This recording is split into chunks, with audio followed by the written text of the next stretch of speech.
Good morning. I'm out early and I had to have the moon first.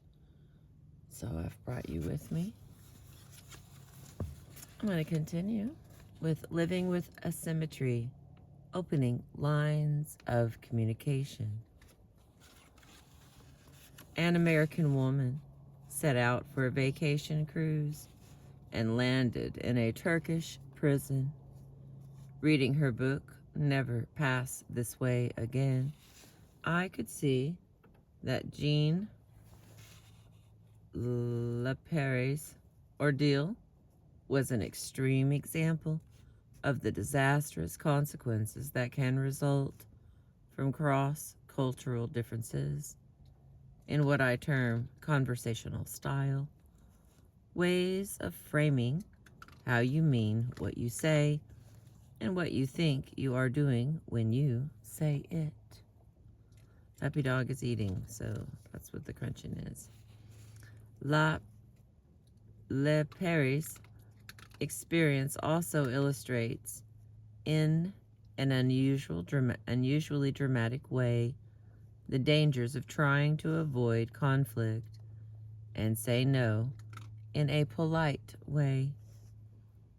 Laperre left her cruise ship for a brief tour of ancient ruins in Turkey. At an archaeological site, she fell behind her group as she became absorbed in admiring the ruins. Suddenly her path was blocked by a man selling artifacts she had no interest in buying. Yet she found herself holding a stone head, and when she told him politely that she did not want it, he would not take it back. Instead, he thrust forward another one, which she also automatically accepted. Since the man would not take either head back, the only path to escape she could envision was offering to buy them. She cut his price in half and hoped he'd refuse so she could move on. Instead, he agreed to drop the price, and she dropped the two heads into her tote. But as she handed him the money, he handed her a third head. Once more, she insisted she did not want it, but he just stepped back to avoid repossessing it. Seeing no alternative, she paid for the third head and stalked off, shaken and angry. When Laperre tried to reboard a cruise ship, she showed her purchases to custom officials, who had her arrested and thrown into jail for trying to smuggle out a national treasure. The third head was a genuine antiquity. Having lived in Greece and observed the verbal art of bargaining, I could see that talking to the vendor and saying she did not want the artifacts would mean to him that she might want them if the price were lower. If she really had no intention of buying, she would not have talked to him at all. She would have pushed her way past him and walked on, never establishing eye contact, and surely not taking possession of any heads, no matter how insistently he proffered them. Each time she accepted a head, he received evidence of her interest and encouragement to offer another. Each step in his increasingly aggressive sales pitch was a response to what likely appeared to him as her bargaining maneuvers. Refusing to look at or talk to him, or, as a last resort, placing the heads on the ground, these were unthinkable alternatives for a polite American woman. Are you done yet? Have you? I can hear you. Sounds like a giant rat is in my vehicle. Just eating away. We okay? It's gonna be time for water pretty soon too, huh? All right. Putting them on the ground, these were unthinkable alternatives for a polite American woman. Laperre paid dearly for this fleeting breakdown in communication across cultures.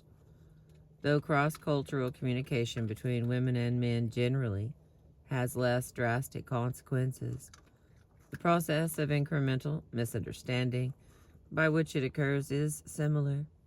and in a way, male-female miscommunication is more dangerous because it is more pervasive in our lives and we are less prepared for it.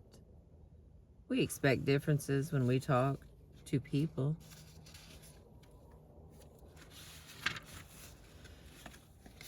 Who come from different countries.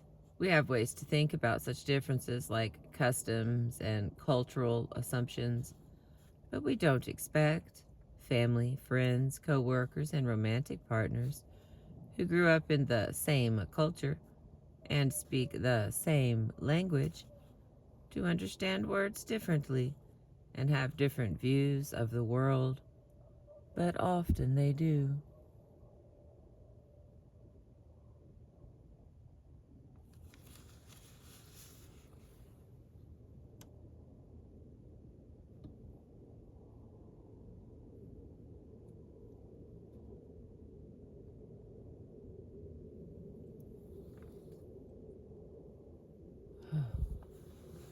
It's wonderful out here. Okay, the next little category. Why things get worse.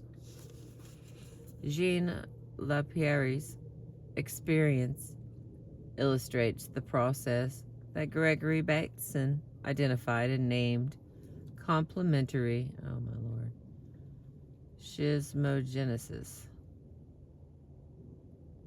Complementary SCHISMO and then genesis. A mutually aggravating spiral by which each person's response to the other's behavior provokes more exaggerated forms of the divergent behavior. Lapierre's mounting frustration with the vendor's hard sell practices resulted in behavior that encouraged him to step them up. For example, she offered a low price for the 2 heads because she had no interest in buying them. But from his point of view, this was a show of interest and willingness to participate in the bargaining process. So what she did to escape the situation only further embroiled her in it. Well, good morning. Good morning, friend. I'm not even near the fish. See no reason to be unpleasant. I got here first. Maybe that's why he's upset. All right. And then we continue.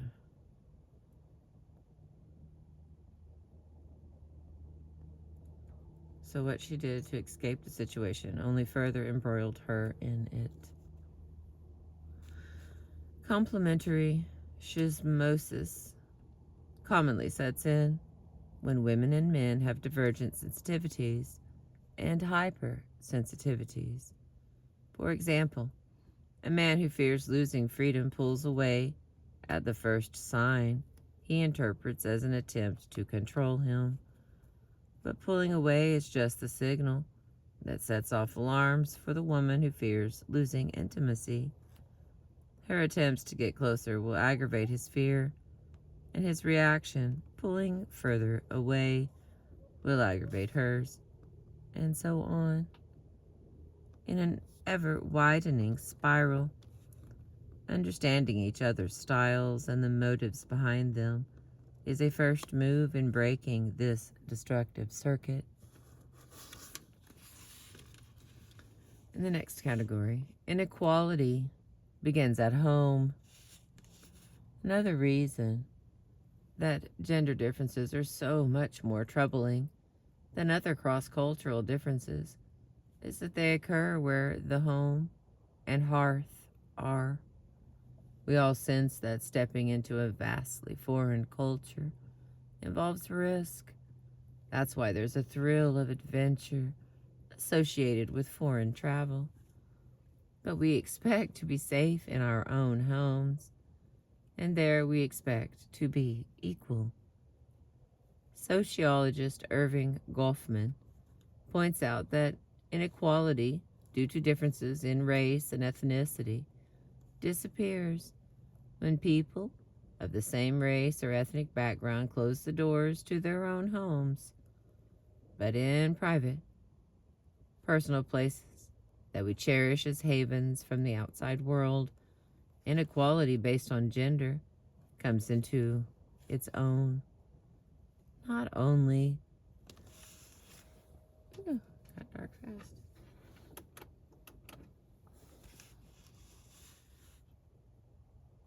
Okay.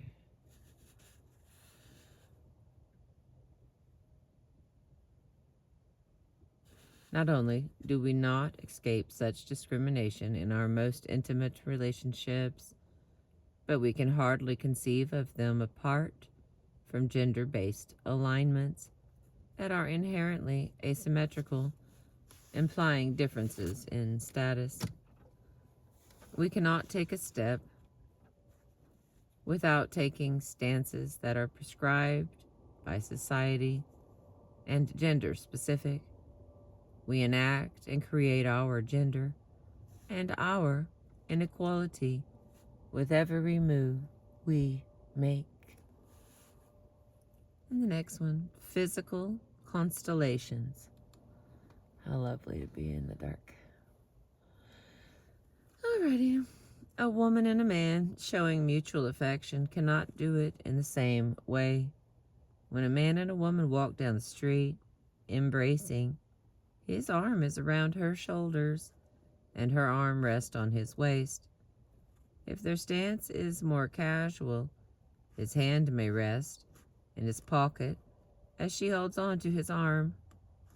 These stances are not symmetrical. If a woman walks with her arm around a man's shoulder and his arm around her waist, passerby look back. Passers-by look back in a double take.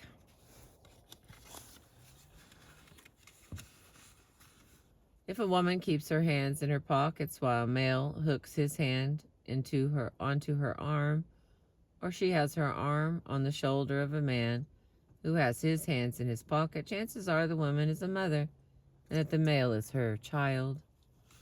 Some people point out that men put their arms on women's shoulders, not the reverse, because the man is usually taller, so it would be uncomfortable, if not impossible, for the woman and man to reverse positions. But these rituals are observed even if the man is not taller and must stretch to maintain the protective position. If he is too short to put his arm around the woman's shoulders, they will not reverse positions but settle for holding hands. Moreover, our society expects the man to be taller and older and richer and smarter, precisely because this frames him as protective and higher in status. The asymmetry of women's and men's alignments is epitomized in the positions they take. Even the most intimate moments cannot be imagined without reference to gender. When a woman and man lie down on a blanket or in a bed, he typically lies on his back, flat and straight, while she lies on her side with her body curved and nestled against his. Her head rests on his shoulder. His arm is around her. Daily, men and women take these positions automatically, and their ritualized nature is a source of comfort. It feels right and good, partly because it is personally familiar, and partly because it mirrors a configuration we have seen countless times in pictures and in life. But reenacting the ritual also reinforces the asymmetry of the relationship, as he is solid, firm, protecting, and she is off balance, off center, protected. A poet, Cheryl Romney Brown, created a poem around the recurrent image of a woman burying her face in the crook of a man's neck. She shows that this gesture recurs throughout a woman's life. All right, hang on. I gotta get a drink because this is a long poem. Oh, goodness.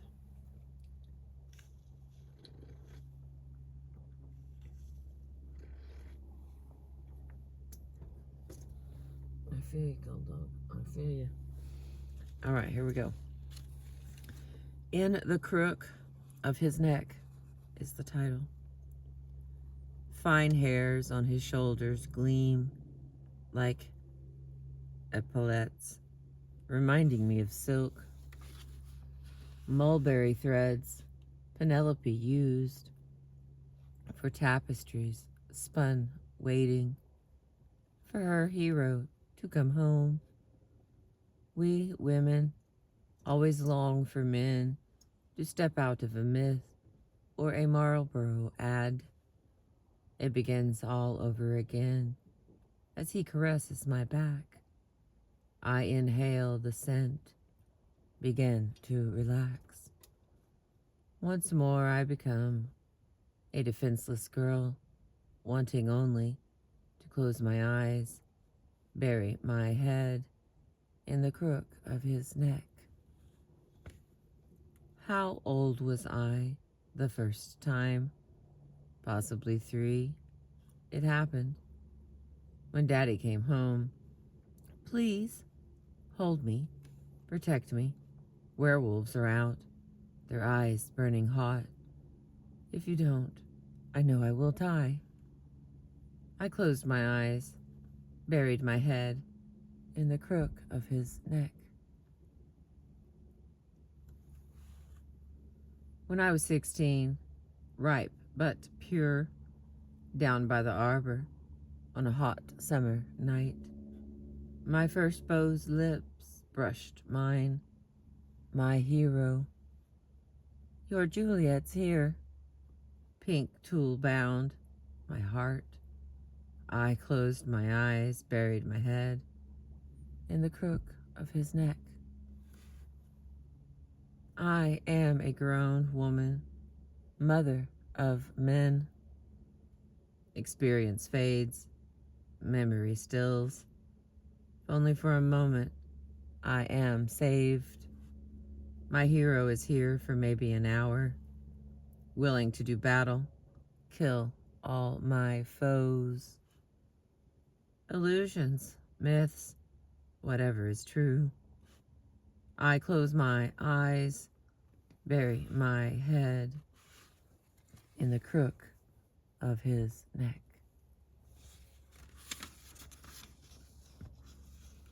Romney Brown's poem captures the childlike nature of the asymmetrical embrace by which a woman places her head on a man's shoulder, nestling against him, and its protective meaning. The poet traces this delicious feeling of being protected to her relationship to her father when she was a child. Presumably, a little boy might also have nestled against his father or mother, seeking solace and protection. But as an adult, the woman is still taking the child's position in the constellation, while the man has moved into the position taken by the parent. This poem also captures the automatic way a woman moves into the protected position with men who are not literally protecting her. The standard tableau is immutably in place, ready for the young girl to take her position in it on her first date, and still there half a lifetime later for her to step into after divorce. The woman's role in this ritual configuration is resumed even when she has long since proven her ability to protect others as the mother of men. The rigidity of these ritual constellations is portrayed in a pivotal scene in the film The Accidental Tourist. The hero, Macon, appears disheveled and distraught at the home of Muriel, a woman who has shown a romantic interest in him. Macon tells Muriel the dreadful story of his son's death and confesses that he has been unable to recover from it. Touched by his confession, Muriel leads Macon to bed to comfort him for his devastating loss. In bed, Macon lies on his back and lifts his arm to place it around Muriel, who snuggles against him. In choreographing this scene, the director apparently felt that the demands of convention, which require the man to take the physical position of protector and comforter, were stronger than the demands of the immediate scene in which Muriel is comforting Macon. There, the moon has set, my friend. See if I can finish this one here. The physical alignment that women and men take up to each other when they lie down together is just one of a network of asymmetries that enact our genders and simultaneously reinforce status differences between men and women. Goffman is eloquent in describing these asymmetries. I know it's dark. Let me read this, and I'll quit. In our society, in all classes, the tenderest expression of affection involves displays that are politically questionable, the place taken up in them by the female being differentiated from the reciprocal to the place taken up by the male. Cross-sex affectional gestures choreograph protector and protected, embracer and embraced, comforter and comforted, supporter and supported, extender of affection and recipient thereof, and it is defined as only natural that the male encompass and the female be encompassed, and this can only remind us that male domination is a very special kind, a domination that can be carried right into the gentlest, most loving moment without apparently causing strain. Indeed, these moments can hardly be conceived of apart from these asymmetries. All right, let me see what we got here. All right, I just got another paragraph and a half, and then I'll stop. That way we're done with this full category instead of stopping mid-category. Gender is a category that will not go away. As Goffman put it, it is one of the most deeply seated traits of man. We create masculinity and femininity in our ways of behaving, all the while believing we are simply acting naturally. But our sense of what is natural is different for women and men. And what we regard as naturally male and female is based on asymmetrical alignments. In Goffman's terms, gender relations are patterned on the parent-child complex. In other words, the ways we enact our genders as we try to be good women and men take on meaning by analogy with parents and children.